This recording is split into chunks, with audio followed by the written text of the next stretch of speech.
যদি বলো তোমাকে ভালোবেসে কি এমন হারিয়েছি আমি, তাহলে আমি বলবো মার আদর থেকে বঞ্চিত হয়েছি, বাবা থেকে বাবার কাছে আবদার করতে পারছি না। একটা সময় ছিল যখন তুমি আমার লাইফে ছিলে না, তখন আমি সকাল 10টা পর্যন্ত ঘুমাইতাম।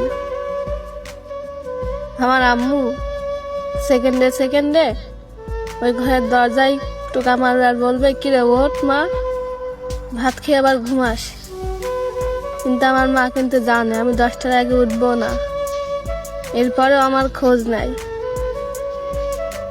তুমি যখন ছিলে না, তখন আমার আব্বু বাজার যাওয়ার আগে দৌড়ে আমার কাছে আসবে,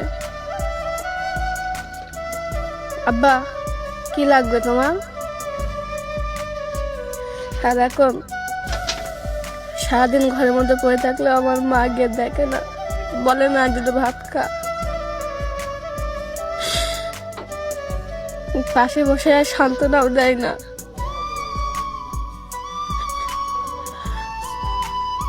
আমার আব্বু আর আমার বলে না, আব্বারে কি লাগবে তোমার?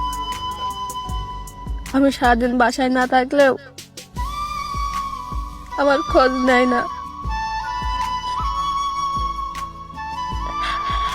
তোমাকে ভালোবেসে আজ এই পর্যায়ে চলে এসেছি আমি।